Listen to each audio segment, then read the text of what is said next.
Good evening, everybody, and welcome to another edition of Inside the Picture. This is a Candy Appling birthday show. Hello, everybody, and happy birthday, Candy.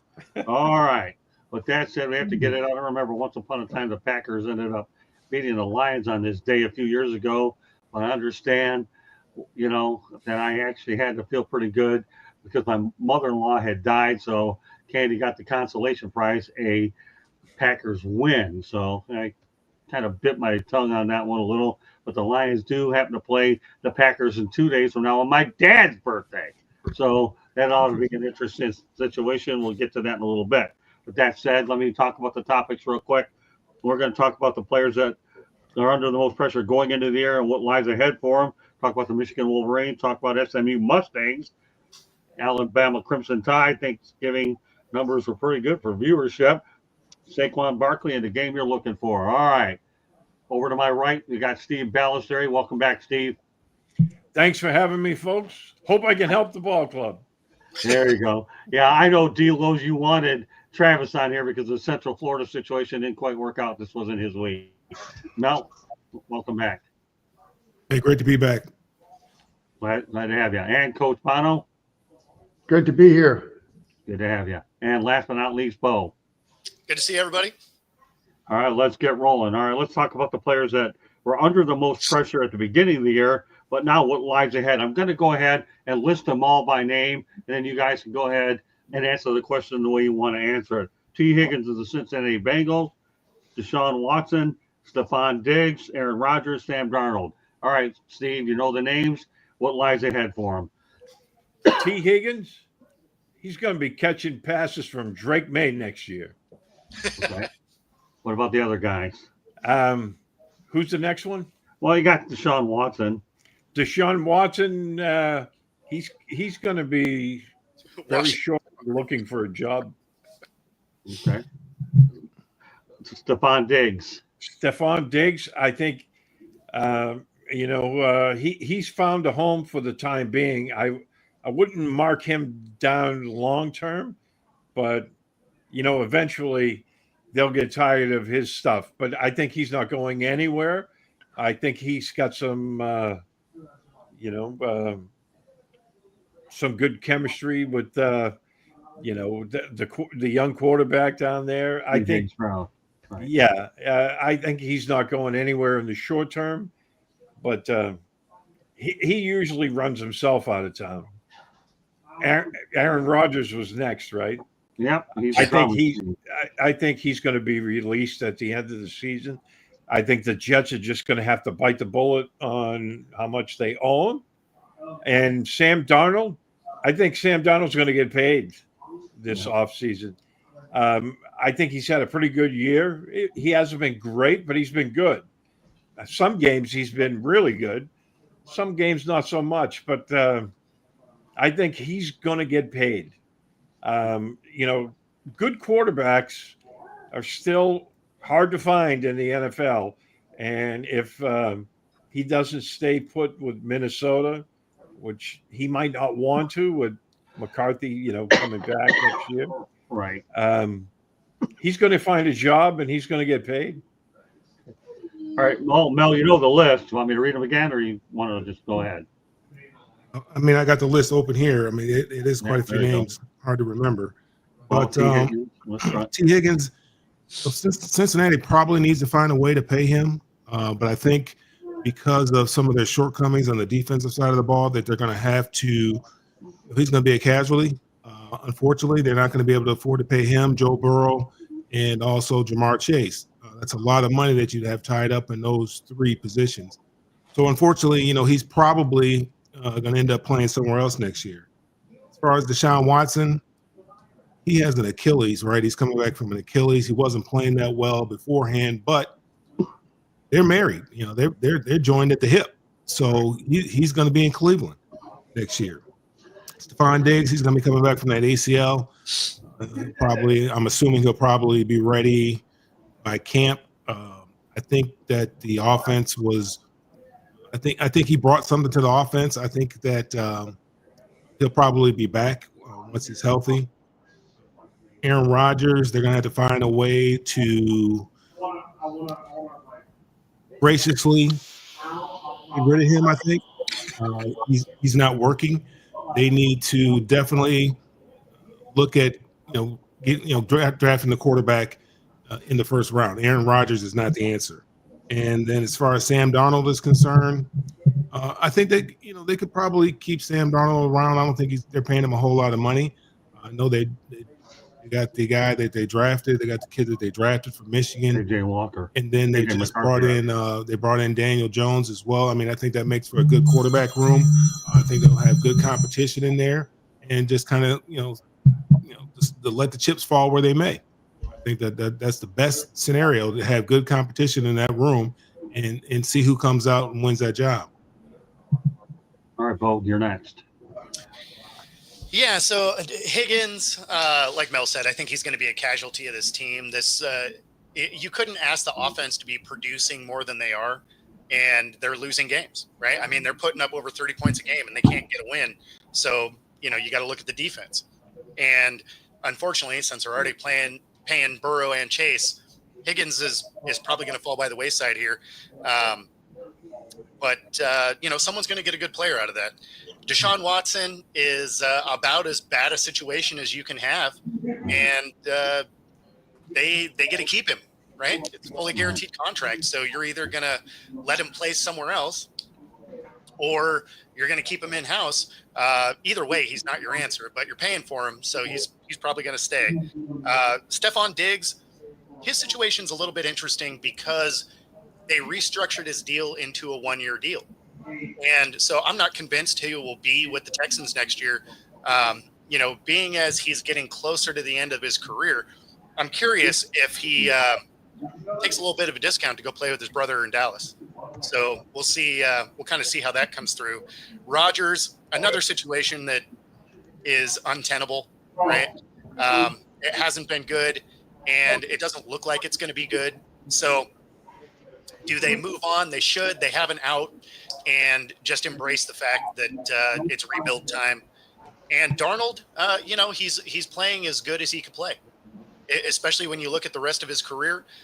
So, kind of like Steve said, I think he's going to get paid to some degree. Now, I don't think he's going to get paid like a top tier guy, but he's going to make some money, and he's proved that he should be in this league. Okay. Off to you, Coach. By the way, let me go to the chat room real quickly. Got some new ones. We got Jennifer, Mel's good friend here. Hi, guys. Mel, your Lions. There you go. We got hey, Josh Jennifer. Door, better not glad. What's going on? Let's see. Well, let's keep it rolling here. I was on Ralph Show. All right, whatever. What's for dinner? I already had my dinner. It wasn't much. And you have stomach virus. What do you have? Question for Bo. Have you gone to any Kraken games this season? That's actually good for Josh. I have not. I have not yet. Okay. It is on the list, though. Okay. All right, Coach, go ahead. You got the list. Yeah, I mean, I agree with everybody in T. Higgins. Cincinnati would love to keep him, but unfortunately, I don't think they're going to be able to afford to. Deshaun Watson, I mean, look, my heart goes out to the Browns fans, really, because their organization just keeps making bad decision after bad decision after bad decision. This one's a tough one. I think he's done. I think he's missed so much time, and now the injuries. I don't know how much gas is left in that tank. But, when I think of the Browns, I think of that movie Draft Day with Kevin Costner. Remember? Right. The year that came out? They did exactly the opposite of what Kevin Costner did in the movie. And they took Johnny Manziel. And so that kind of started that spiral even further downward for the Browns. Stephon Diggs, good point by Bo. That'd be, the hometown discount to end up in Dallas, but who knows where he ends up. But I think he'll be in Houston next year, at least one more year.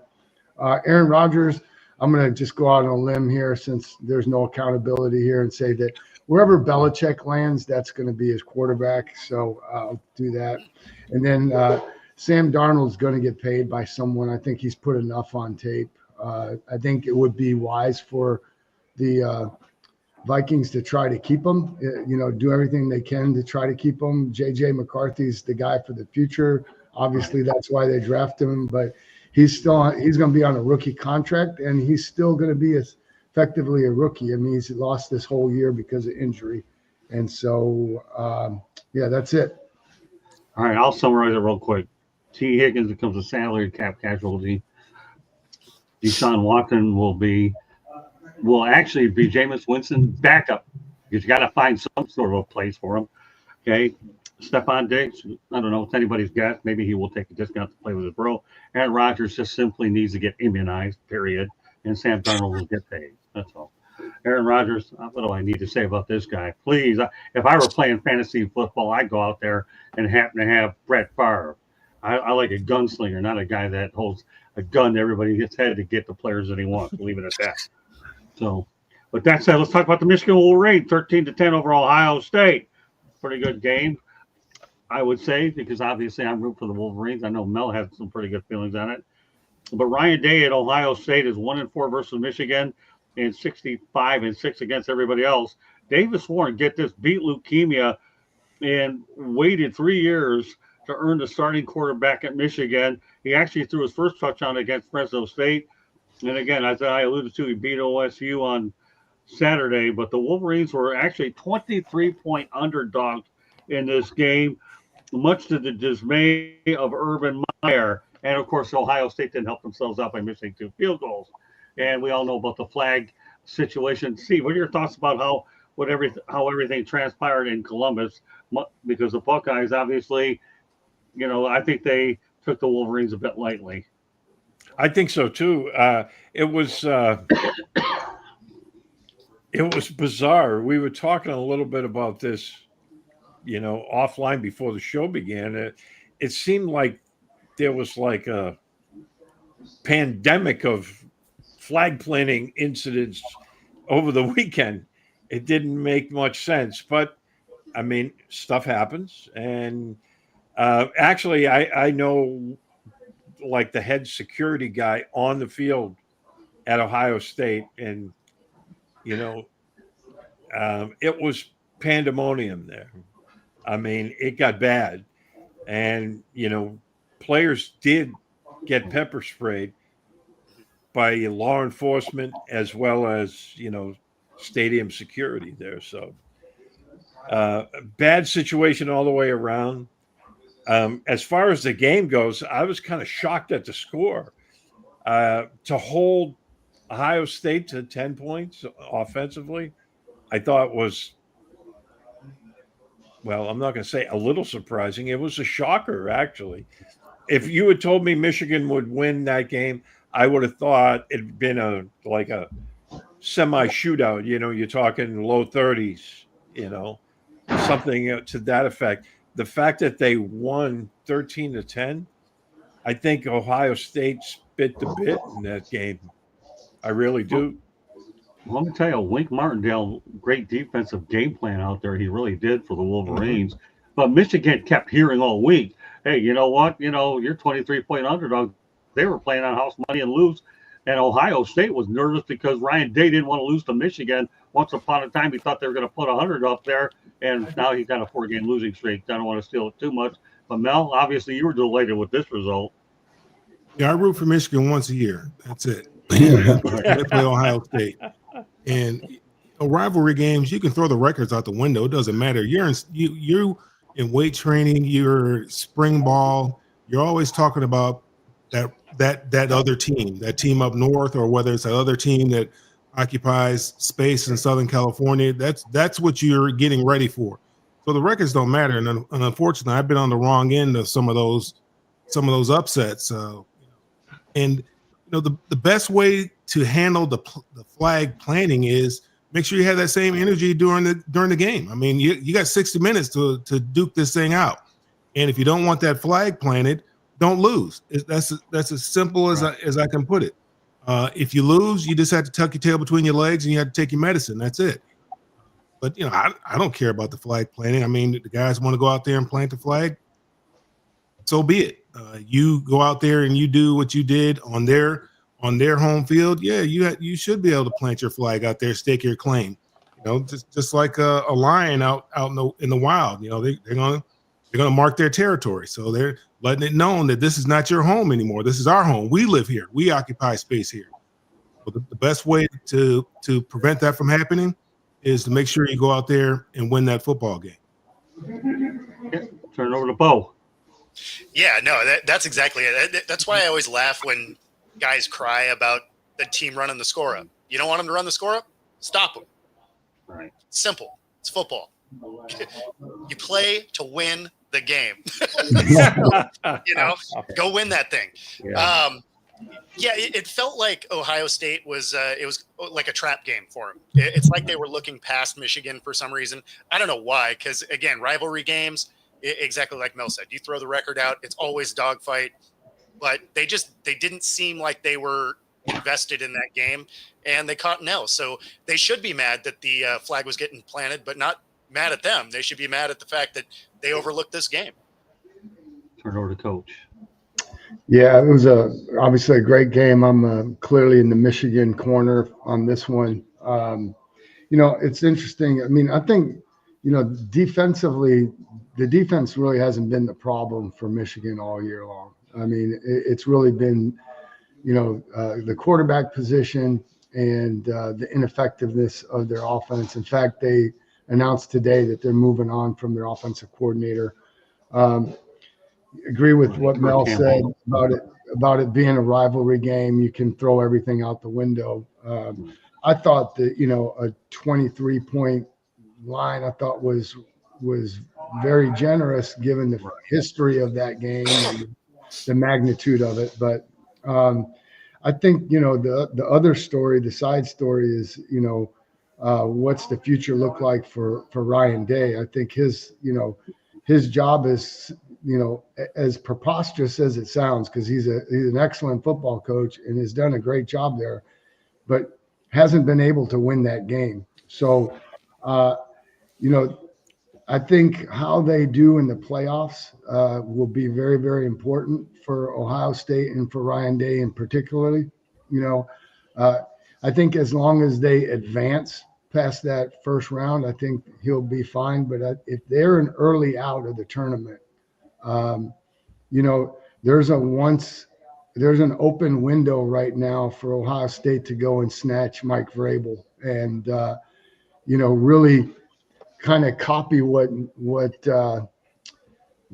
Michigan did when they hired, Jim Harbaugh. So, Vrabel's out there. He's young enough. He's got the energy for that. I believe it's something, he would be very interested in doing. I haven't read or seen anything like that, but I know that he's a proud Ohio State alum. So, it'll be interesting to see how this thing plays out. Coach, as much as I love you, it's the most ridiculous thing that anybody can possibly think about. I mean, all he's giving you is 11 wins. I'd love to have that problem at UCLA. But they're not happy. They are not happy there. I mean, you talk to any of the Ohio State people, they can't believe that they've lost to Michigan 4 years in a row, especially this year, as much money as they spend on that roster. I agree. I agree with you to a certain extent that it is, but it's the type of thing that happens in college, in football now, and if it does, Ryan Day will have no shortage of opportunities. Of choices to go. Yeah, the only thing I'll say about the whole thing is, number one, I thought Ohio State looked like they were playing tentative the whole game. They really were. I think they were afraid to lose to Michigan. I think the pressure of losing to Michigan, and there's that one thing that always goes on that says that if an underdog stays in it longer, the better chance they have of winning. And Michigan stayed in and hung around is what they really did. So, I think they did. And I'll say one thing about Ryan Day. Okay, if he does get let go, this guy will be headed to the NFL anyways.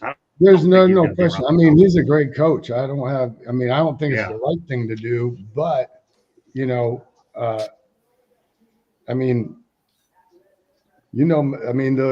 people who write the checks have a lot of influence. And if there's one of their own that's out there, it could get interesting. I can appreciate that. Very fair. Talking about Vrabel being a proud Ohio State guy. Every year when he was with New England, him and Brady would have a bet. And whoever won the game, the other guy had to wear the opposite jersey to practice. And Vrabel used to love to needle Brady, and he'd just come in early and he'd hang his Ohio State jersey in Brady's locker, and then he'd just razz him the whole day of practice. Wow. All right, one more topic I want to get to. Station break coming up. Okay, SMU Mustangs face Clemson in the ACC championship game. Who saw this coming? And obviously, for those of you that don't know about SMU, it's the home of Doak Walker, and it's also known for the death penalty. In 1987 through 2007, it's the only program to ever have it. 1987, the university had been paying some of its players approximately $61,000 was paid in 85, 86. Let's move the clock forward in this whole thing. Head coach Rhett Lashley is in his third season. He's 29-10, the first year in the ACC. They won't receive any compensation for 9 years. But guess what?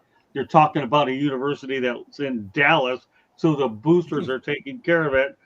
So they had that $200 million all ACC move, and all the boosters wanted them to do was move up in class to go to the ACC. You think they're paying them back kindly? Steve, we'll let you lead off on this. Yeah, I think so. It just seems weird seeing SMU in the ACC. I mean, yeah, doesn't it? Yeah, I can't get used to that. I mean, because it's the Atlantic Coast Conference, and they're in the Gulf of Mexico.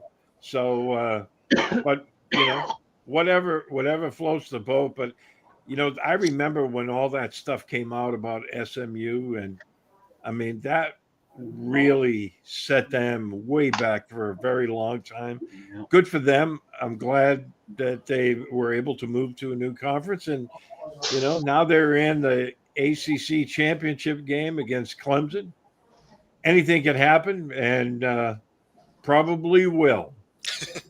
Well, Candy and I were slated to go to that game, but Miami kept their end of the bargain, but they didn't, so Clemson gets to go. That's all right. We'll turn it over to Mel. I have no problem staying home that weekend, by the way. Mel can't hear you. Yeah, Mel can't hear you. I guess I have to take lip reading classes. Mel. Check your microphone. You might have muted your microphone, Mel. There we go. This high class technology. There you go. You there, Mel? Tell you what, we'll come back to Mel. Let's go to Bo. Yeah, I think it's going to be a fun game to watch. It is weird to see SMU there, but we're in this new year of teams moving around, so we're seeing a lot of weird matchups. But yeah, no, I think it's going to be a good game. Coach?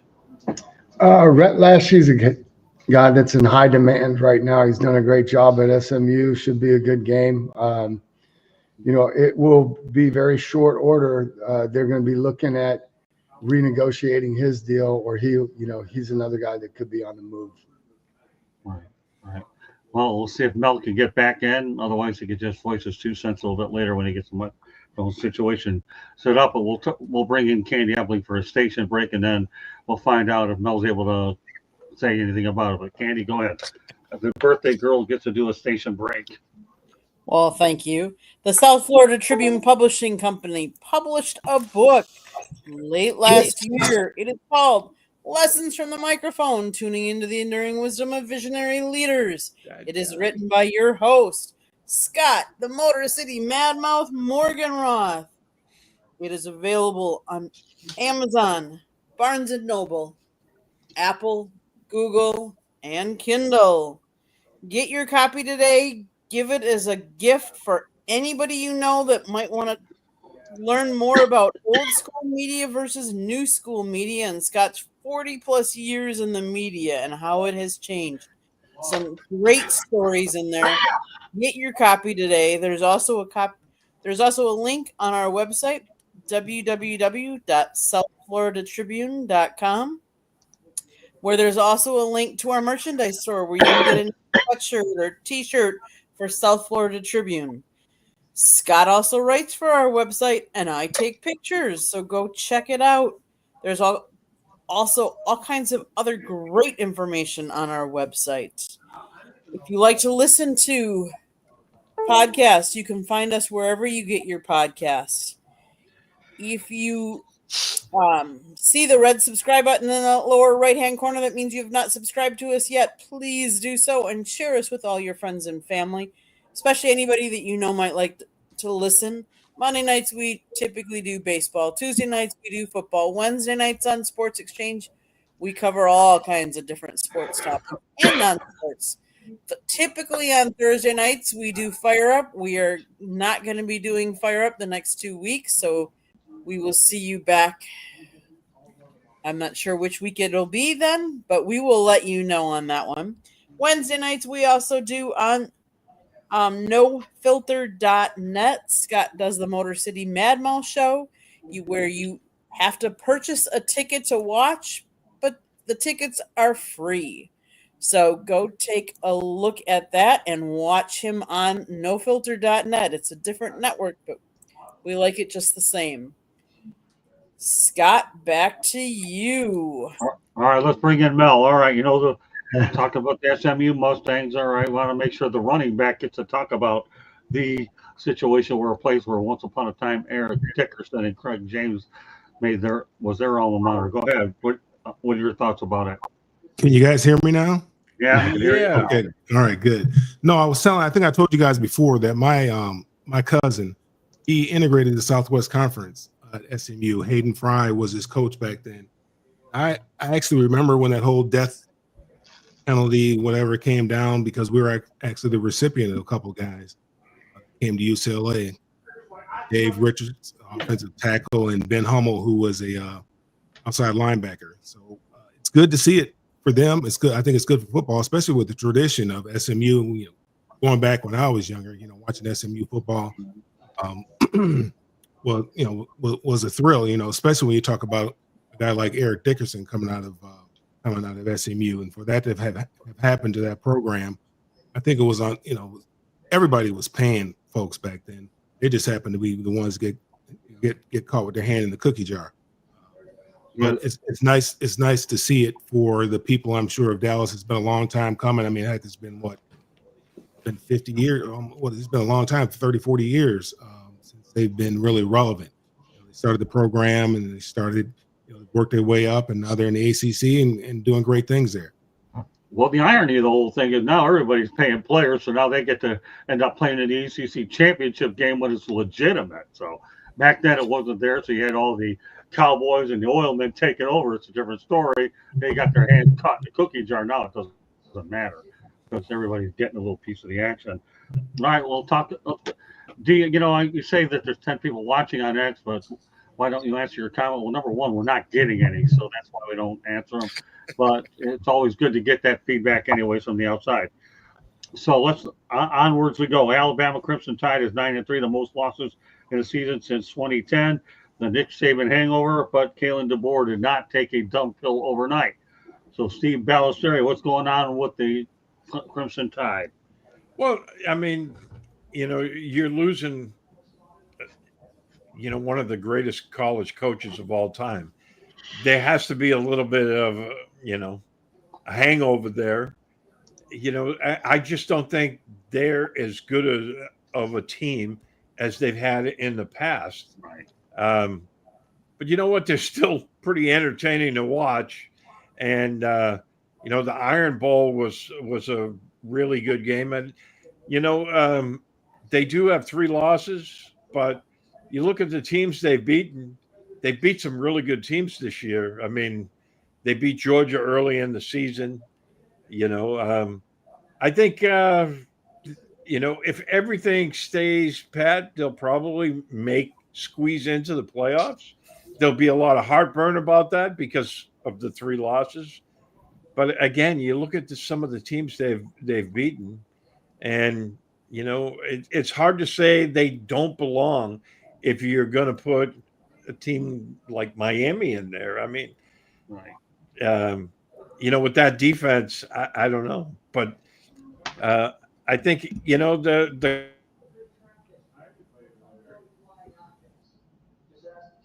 Well, Steve, I lost you, Steve. We lost you, Steve. Tis the night to lose people, I guess. So, all right. We'll see what happens on his end.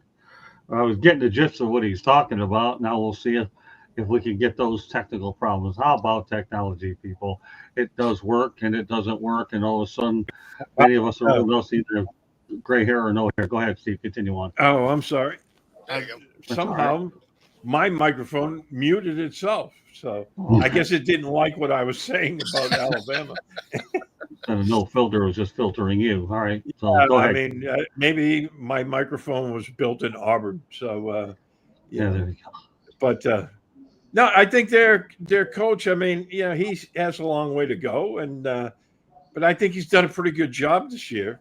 You know, they had some losses that were a little on the ugly side, but hey, you know, that happens with first year coaches, and God knows I know all about that in New England this year. Yeah, a lot of people know about it in Michigan with Sharon Moore having to take the obvious sort of taking over Jim Harbaugh. Go ahead, Bo. Yeah, I mean, I don't know what people were expecting. I mean, a 3-loss team for a school that changed coaches, had a lot of transfers. It's a pretty good year. Like, I feel like maybe they're spoiled a little bit.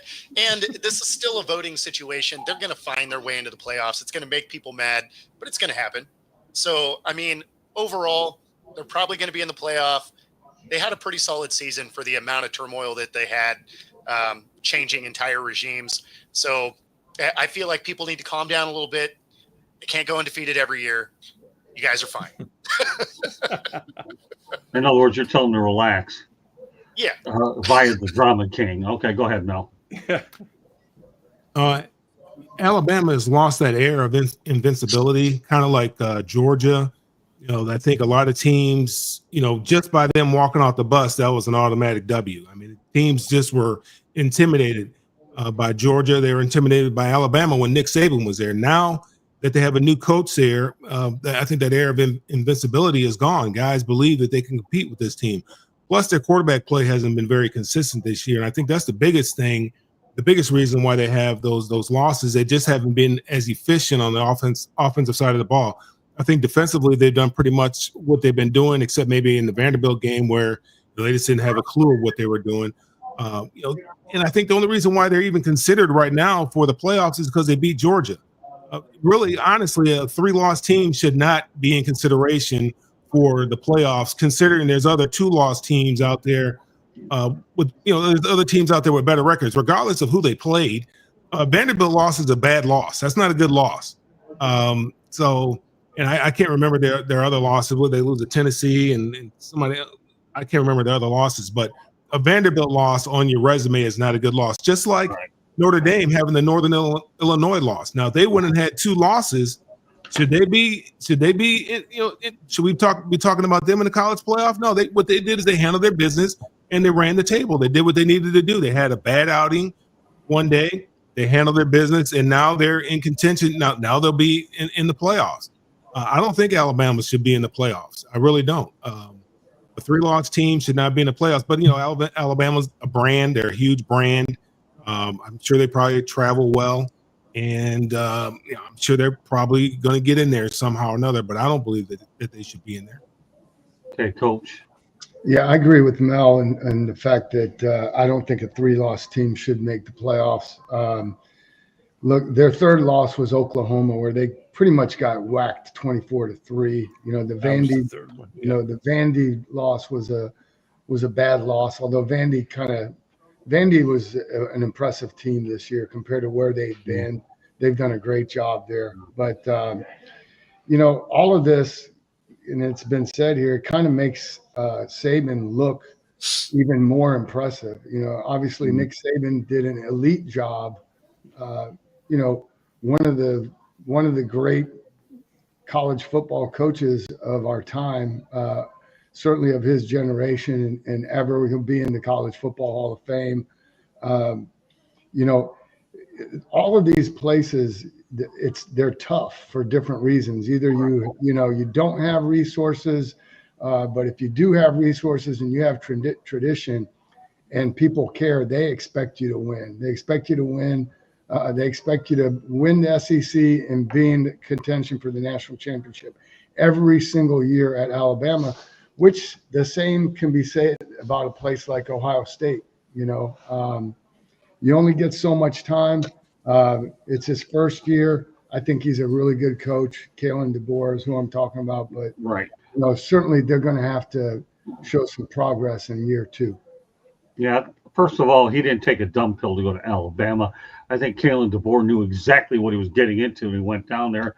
And Nick Saban just simply got tired of all the drama with the NIL and the transfer portal. It was time to go down to Jupiter, Florida, and just live and do some broadcasting. So he didn't take a bet. I get it. Relax in Alabama. Nobody has any sympathy. Y'all won a bunch of national championships already. Save a little bit for everybody else. All right, a couple more topics, and I know Bo has to get out of here. Trying to get him involved as many as I can, and we're actually out near the end of the road to do it. So the NFL Thanksgiving average viewership went to 34.2 million. It set a record as a holiday's largest audience in the league history. The Lions 23-20 over the Bears. The Packers 30-17 over the Miami Dolphins, who will obviously prove they can't play in the cold weather anyway. And the Dallas Cowboys beat the quarterback-less New York Giants 27-20. So any observations, Steve, about what the audience was? You had some pretty good matchups, historical franchises hosting these games, much less the fact that they all won. Yeah, I watched all of them this weekend, and I just thought there was some entertaining football, even though it's a short week. I thought the Bears gave the Lions all they could handle. The Lions are beat up right now. They're going to have to get healthy down the stretch. But, I thought that was a good football game. I wasn't surprised at all with the Green Bay win. The Dolphins traditionally don't play well in the cold. It's not just this team. It's been that way. Just like when teams go to Miami, in early September when it's 95 degrees with, absolute bucket of water humidity out there, and they melt down there. It works both ways. And, we've seen that. I mean, you see teams from up north go to Miami in early September, and they just, melt up there. Well, the Dolphins go north, and that happens to them when it's like, I think it was 29 degrees up there in Green Bay, so I wasn't surprised by that.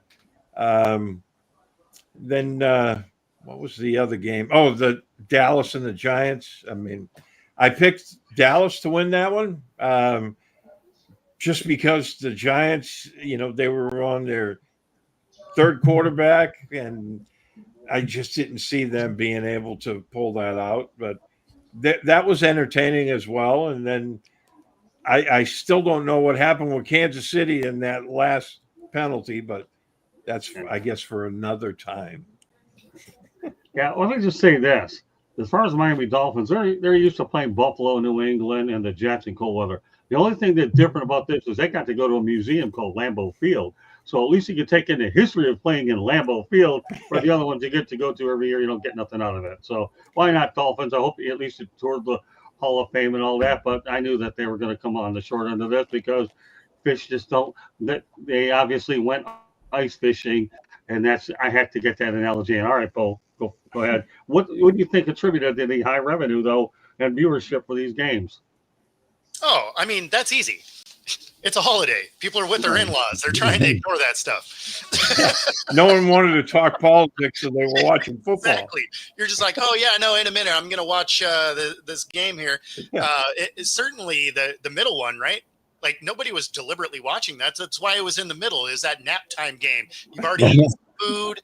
Nobody cares. Dallas and the Giants are playing. You get to sleep right through that thing. You wake up, catch the highlights, both of them, and you move on with your day. But the other games were entertaining.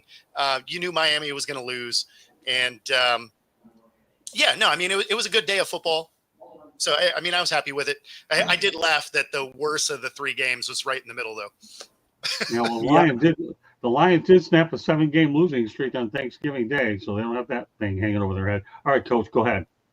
Well, they barely snapped that streak. And I mean, I think one of the good things was the 2 early games, even though we didn't think they were going to be good games, they were competitive games. I mean, Right. you know, the Bears didn't the Lions didn't win that game. The Bears lost it, obviously. Right. I mean, you know, Eberflus is now out of a job, and we know how that goes. And the game that I think last week when we were sitting on here that we were most excited for was the Green Bay Miami game, and that turned out to be the biggest clunker of the day. I think when those games are competitive, and on paper they weren't going to be, but they end up being entertaining games to watch, it obviously helps the viewing audience. And football's king right now. You know, all of their numbers are up, you know, across the board. So it's a good weekend to be a football fan. Go ahead, Mel. Yeah, well, I think it was the second game that was supposed to be the highest viewed game, the Cowboys and the Giants, which, you know, New York is a big market, and Dallas is the, you know, most valuable franchise. It did surprise me that game drew those kind of numbers. I think obviously the Detroit game and the Chicago game was much more compelling. And then, you know, we had an interest in the late night game because, you know, we need the Packers to falter a little bit so the Lions can have a little breathing room. Right now it's very tight there in the NFC North. Nobody's blinking. Everybody just keeps going out there and handling their business. We need some teams to falter a little bit so that the Lions have a little breathing room, because they have a tough stretch coming up here the remaining of the season with their schedule. So, but it doesn't surprise me. I mean, the NFL does a great job of marketing. We've talked about that before. They've done a great job of marketing their product, and it doesn't surprise me that they had that type of viewership on that day. You know, I don't know what else was playing on the other stations, if they're running, you know, reruns of The Wizard of Oz, or I don't know what else was on. But right. Obviously, in most people's homes, there was a male there in the house, and there's probably some females too. I mean, I know some women that are diehard Cowboy fans. So there are a lot of people that had a lot of interest in these football games. Well, you make an interesting point now, Mel. So here, think about it. Detroit's a pretty large TV market. The Bears, we all know that's the number 3 market in the country. Miami's pretty good size. Dallas, and then the Giants. The only small market team you have is Green Bay, the Wisconsin area. So there's where a lot of your numbers probably came through. Last regular topic of the night, then we'll go about the game we're looking forward to. Will Saquon Barkley, 1,499 yards with 5 games to go, or Eric Henry, 1,407 with 4 games remaining, break the single season rushing record? We'll start off with the running back this time, Mel. What do you think? I don't know. I mean, I don't really consider it, you know, because it's 17 games versus 16, then you got 16 versus 14. You know, I'd like for him to. I mean, I think it would be great, obviously, because he is a running back on my fantasy team, so that would be good. Priorities. But I think it would be good. I would like for it to happen. I'd like for both of them to go over 2,000 yards, to be honest with you, so that these guys can start getting some of the respect that they're due. I mean, again, it's a quarterback-driven league. I get it. I understand it. But these quarterbacks are making some of the running backs money right now. And I see, who's that? Bly's 22 had a question about the Trevor Lawrence hit. Here's my take on that. Okay. I just want to tell you, just real brief, this is my take on that. He's getting paid, right? He gets a check on Monday, correct? Gets a check on Monday, just like, and a great portion of it is the running back's check. And when you have boxing matches, what does the referee always say? Protect yourself at all times. You're on the field. If you're going to give yourself up, go out of bounds. Okay. Right. Lower your shoulder, do whatever you have to do. Don't do something like that. You're asking for it. I think that penalty is the most difficult. I think that rule is the most difficult rule for a defender. I think it's unfair. It's unfair for the defender because you really don't know how to come in there and approach that guy. If you come in there half stepping, you get run over. If you come in there like this guy did, now I think he had some ill intent in his mind because he also had that brace on his elbow too. So I think he had some ill intentions in his mind. But nonetheless, it's still, I think it's an unfair rule. The guy should protect himself. lower your shoulder or go out of bounds if you want to give yourself up. If you slide like that, you're fair game. I'll leave that alone. I digress. I apologize. Oh, that's okay. The bottom line is there going to be 18 games sooner or later. So whatever we're talking about now for this particular question will be obsolete. But anyway, we'll turn over to Coach Bono. Do you think Barkley or Henry will get that season record? I mean, Dickerson has it. It's 2,105 yards. That record's been in place since 1984. Right. I think either one of those guys is very capable. Obviously, with one extra game, we think Saquon might have a little bit better shot at it, but either one of those guys could potentially do it. I mean, they're going to have to really finish strong. Derek probably he's almost 200 yards behind where Saquon is, and Saquon's got one extra game to play. So I'd put my money on Barkley right now, but I wouldn't count Derrick Henry out of anything ever. So it'll be interesting to watch. Okay, Bo, what's your take on it? I know you have only a few minutes to go, so when you're done, you can go ahead and give us the game you're looking for. Then your contact information will be ready to roll. I mean, we're good. We're ahead of schedule, so we're fine. Yeah, no, I mean, I think they both have a clean shot at it. Obviously, they have an extra game to get there, but they're both running out of their minds this year. So, I mean, they both have a legit shot. I mean, running backs are having a big year when they are in the MVP conversation, because that is a quarterback award. And for a running back to be in that conversation is amazing. So they got a real shot. And then, that tackle on Lawrence. I mean, these guys need to stop sliding so late. Like, you don't want to get blown up, slide early. Simple as that. Now, obviously, Ajir coming in, leading with his arm with that brace on it, that's a little bit of a different feel to it. But, I mean, slide early. If you don't want to get hit, if you want to utilize that I get a red shirt every other day, make sure that you don't put yourself in harm's way when you got a 300-pound dude closing in on you. All right, Steve? I totally agree with what Bo and Mel were saying about that. But again, like Mel obviously added to it, he had ill intent. Yeah. He was leading with that forearm and he was head hunting. And I think if he had just hit him, they might have thrown a flag, but there would have been no suspension. But and he has a little bit of a history too, But leading with that forearm, I don't think there was any doubt what he was trying to do. But, I agree. That's a terrible rule. They should do away with that slide thing. Because it's difficult for defenders, especially with a lot of these guys, they do slide late. And, in my opinion, a quarterback who fakes the slide and then keeps running should get a penalty, because that's totally unfair to the defensive guys. He should get a 15-yard penalty for unsportsmanlike conduct, because if you're a linebacker, you're running full out, and then this guy acts like he's going into a slide and then keeps going. No. That just means you're going to get that 15-yarder next, because you're going to blow that dude up. Yeah, because you're going to get planted. Oh, and deservedly so. So Steve, back to the original question: Barkley or Henry? Do they get the rushing record? I just think they're both on a different plane right now. But I think my money's on Barkley. He seems to have gotten new life by moving out of the Giants and going to Philly.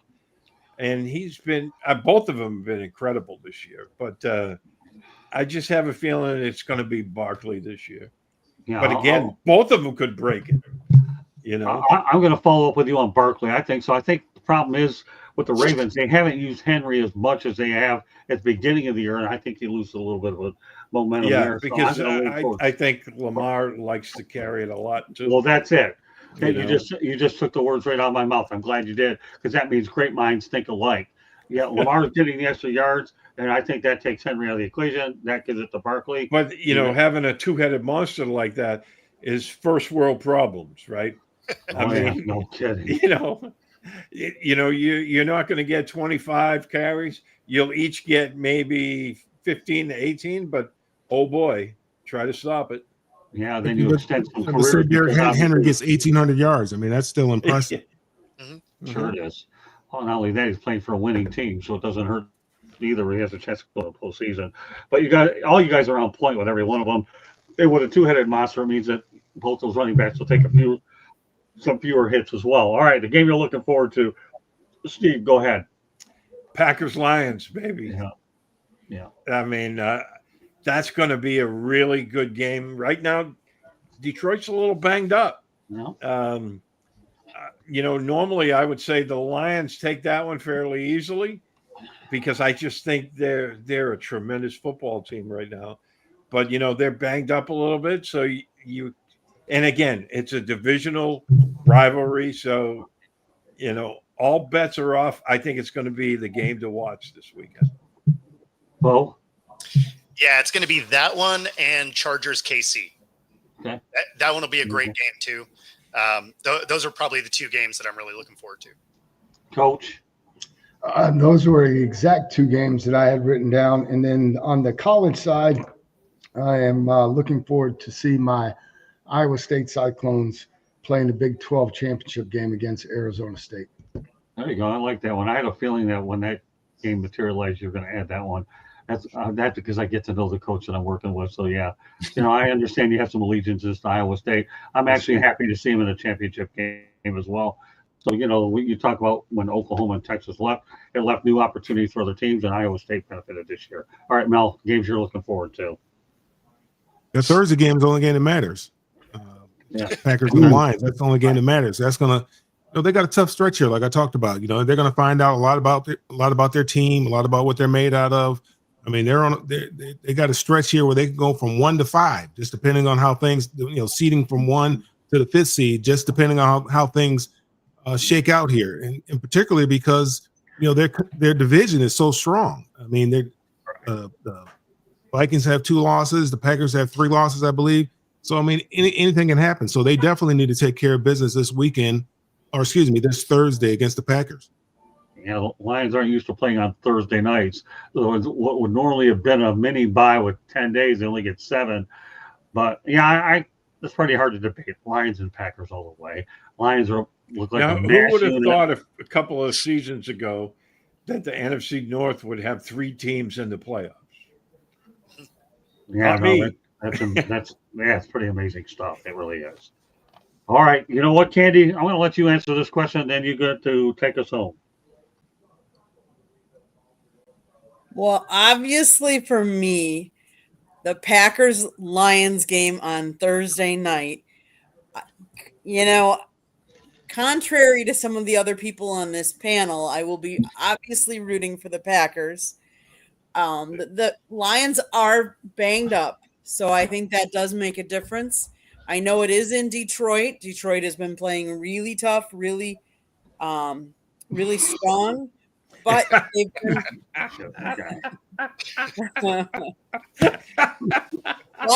Wait a minute, Coach. You want me to go grab mine? I've got a couple of Packer jerseys. I've got one right behind you too. But I also will say that if we remember last year, the Packers at the end of the season went on a string of winning games and playing a lot better. I'm hoping Jordan Love can do the same this year. Now we've got Coach who's turned himself into the Coach comedic is what we have. Look at this guy. When he first started off, I never saw comedic value. Now look at this guy. But let's be real though, Coach. You have a Packers jersey that hangs on your wall for the whole show. You only bring the Lions in for a little bit here. No, it's on the wall too. I just had to move it over. It's just not right behind me. Well, yeah, but we see the Packer one all the time. I should switch them out. No. You got the right one hanging up. That's all boys won't lose this weekend. Losses in a row. For me, being a Lions guy, I have nothing wrong with Brett Favre. It was just tough to watch a Lions lose to him at Lambeau Field, but I love Brett Favre. I kid you not. Anybody that can play that many games in a row at that position will always earn my level of respect. So yeah, I know. Now we got Coach Bono called Mr. Comedic here, the comedy man. That was Oh, good classic. stuff. That was That great. was classic. Happy birthday, Candy. Hey, by the hey, Steve, just think, man, this is what you came back to here. Okay, I love This it. film- I mean, we- I absolutely love it. I mean, we brought a lot of elements to this show here since you took a break, and now look what you have. And I'm working on getting more stuff there. All right, Katie, go ahead. Why don't you give us a station break, and we're going to wrap this puppy up. Go ahead. The birthday girl gets into the station break. Take it home, Candy. Okay, so the South Florida Tribune Publishing Company published a book late last year called Lessons from the Microphone, Tuning into the Enduring Wisdom of Visionary Leaders. It is written by your host, Scott the Motor City Madmouth Morganroth. It is available on Amazon, Barnes & Noble, Kindle, Apple and Google Books. It talks about Scott's 40 plus years in the media business and how it has changed. Some great stories, a couple of great pictures in there. And honestly, it's more stories than it is pictures. So go get your gift, go get it. Give it as a gift for whoever you might think might enjoy it, especially anybody that's trying to get into the media business. If you know anybody like that or who's in communications at a major or something like that, it's definitely a great book for them as well. You can find a link on our website, www.southfloridatribune.com, where you can also find a link to our merchandise store, which has South Florida Tribune hats and sweatshirts and T-shirts and the like. Go get some gifts on there as well. We have a website, www.southfloridatribune.com. Scott writes, I take pictures. There's also a plethora of other great articles. Some football teams send us information. It's up there. Go check it out. If you like to listen to podcasts, you can find us wherever you get your podcasts. If you see the red subscribe button in the lower right-hand corner, click it, like us, share us. If you see anybody on this panel, most of them have other shows that they're on or that they do, please go subscribe to their channels as well. If you want to advertise on our show or sponsor a show, call Scott 954-304-4941. If you have any show ideas or want to be a guest, email us at southfloridatribune@gmail.com. Back to you, Scott, and the show. Thank you, Candy. Well done to the birthday girl. All right, but why don't you let everybody know how they get a hold of you? Yeah, so you can find me on my channel right there on the screen at Football-Talk, all the socials, Football Talk with Bo, of course, with Coach tomorrow, and Roku TV 5 days a week. Very good. All right, Steve, let everybody know how they get a hold of you. yeah, you can find me on Twitter, X, whatever they call it these days. That's Steve B7SFG. All other social media at Steve Balistreri. I write for PatsFans.com. I do a weekly Sunday column where I predict all the games. We predict the early games, obviously, during our podcast, which will be tomorrow.